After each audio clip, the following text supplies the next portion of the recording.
Semua orang melihat kristal emas itu dengan kaget.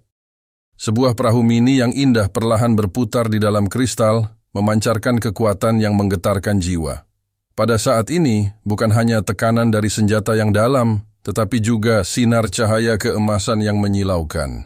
Itu sangat indah dan mempesona membentuk lautan emas di sekitarnya. Zhang Xiaotian tiba-tiba berteriak kaget, Kamu belum mati!"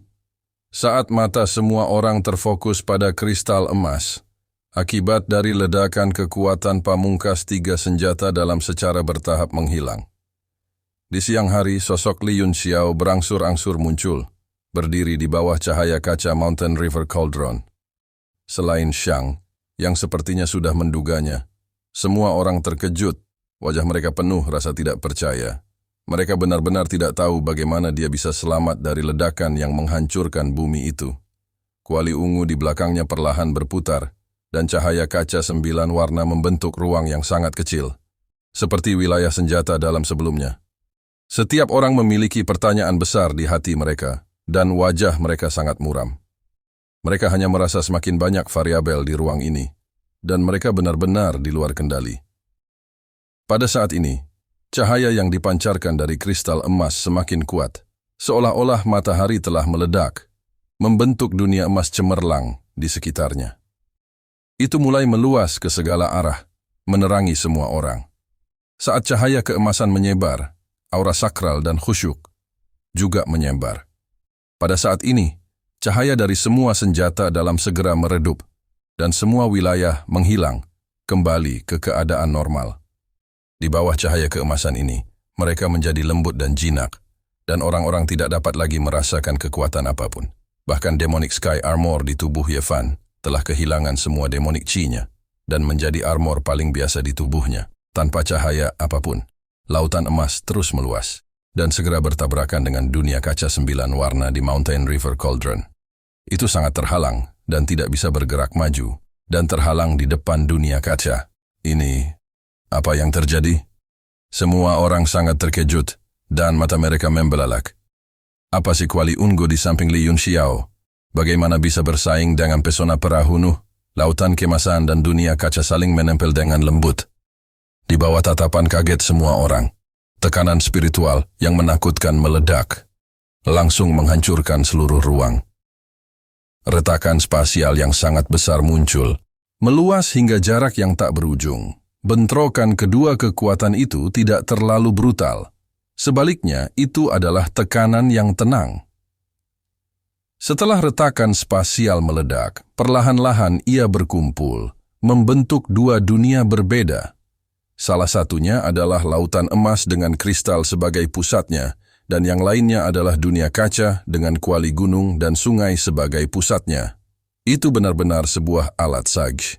Betapa besar kekayaan yang dia peroleh hingga mampu memonopoli 2 alat saj. Ekspresi Shang rumit. Saat ini, dia benar-benar takut pada Li Yunxiao. Yang dia takuti bukanlah kekuatannya atau artefak ilahi miliknya, melainkan keberuntungan karma yang misterius. Tidak peduli seberapa kuat kekuatan seseorang, akan selalu ada saat di mana seseorang akan dikalahkan.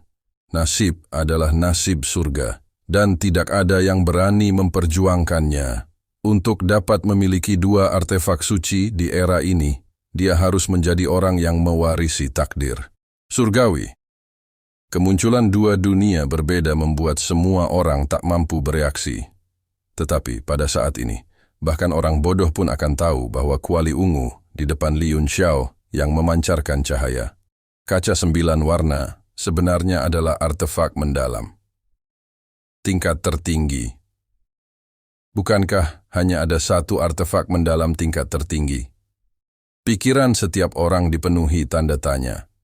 Mereka belum pernah mendengar tentang kuali ungu itu. Tang Jie juga tercengang. Setelah menghirup udara dingin, dia tiba-tiba bergegas menuju kristal emas. Dia tidak peduli mengapa ada artefak mendalam tingkat tertinggi kedua, tapi bahtera Nuh ada tepat di depannya.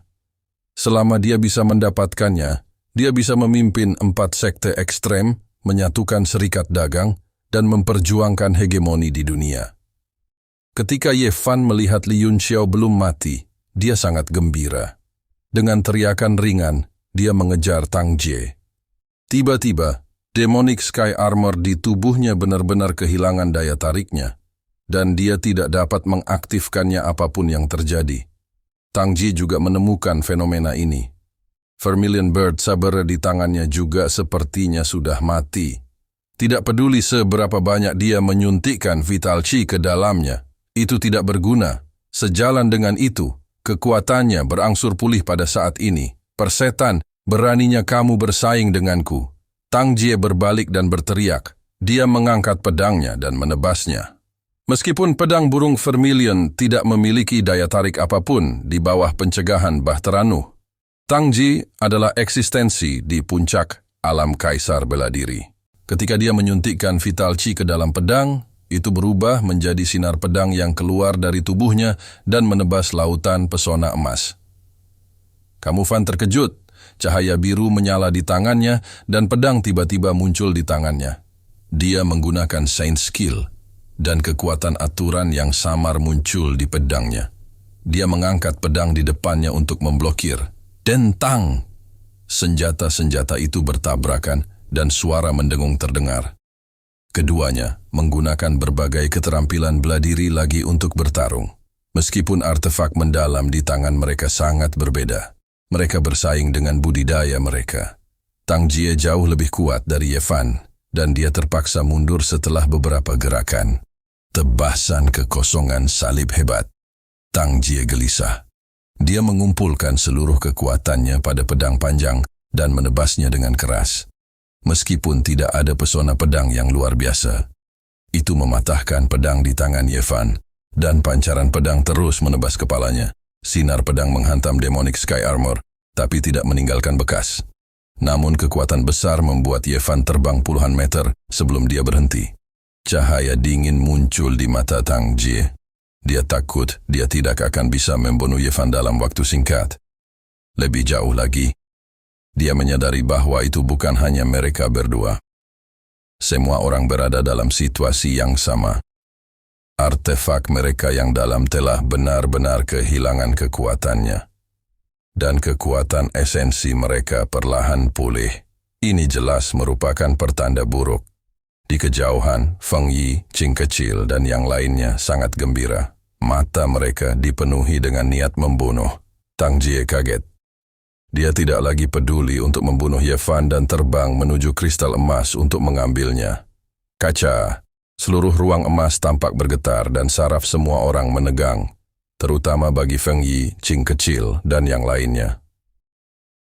Setelah merasakan kekuatan mereka berangsur pulih, mereka mengumpulkan kekuatan mereka sedikit demi sedikit, siap menyerang kapan saja.